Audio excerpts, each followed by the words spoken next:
le dernier grand-duc du cinéma n'est plus.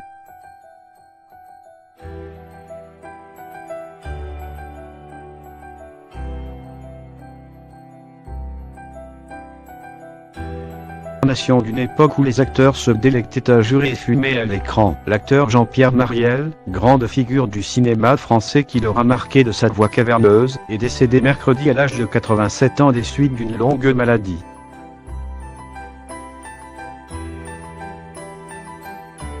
Énorme tristesse, a réagi la Cinémathèque française sur Twitter.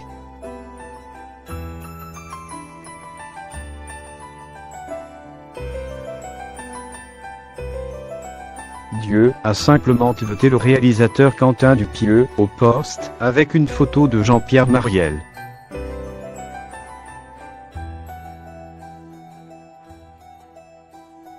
On a toujours l'impression que les acteurs qu'on aime sont immortels, a réagi sur BFM TV Patrice Lecomte qui avait fait tourner Les Deux Inséparables, ainsi que Philippe Noiret, dans Les Grands-Ducs, 1996.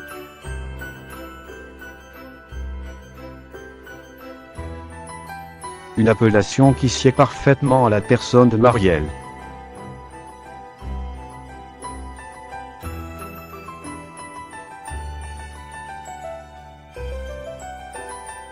Le cinéma français perd son dernier dandy, un immense acteur facétieux, grave, généreux, a souligné la Dami, qui gère les droits des artistes.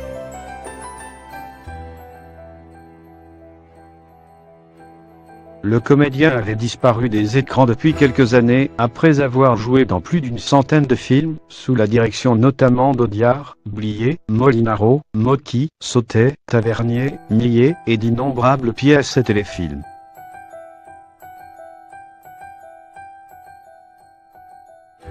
Au cours de sa carrière, il a été nommé 7 fois au César, notamment pour son rôle dans Tous les matins du monde, que beaucoup considèrent comme le sommet de sa filmographie.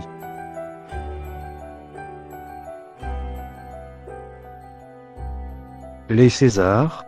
J'en ai rien à foutre, répondait-il.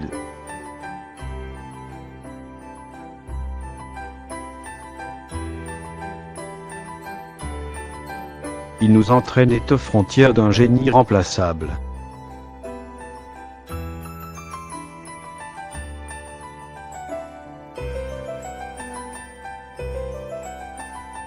Il avait cette voix imprévisible, ce grain de folie qui transcende un immense acteur.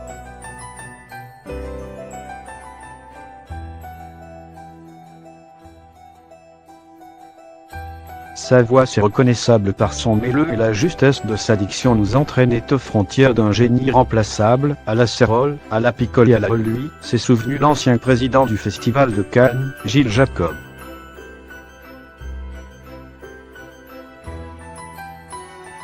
Une voix dont il savait se servir sans que cela soit jamais ostentatoire, a souligné Philippe Labro qu'il avait fait tourner dans son mobile apparent dans les années 70.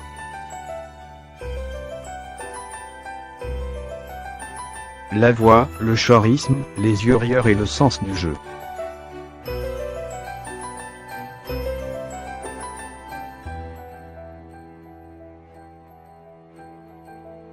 Toujours juste et inattendu, Jean-Pierre Marielle était un acteur généreux que nous aimions dans chacun de ses rôles, au cinéma comme au théâtre, a souligné le ministre de la Culture Franck Riester.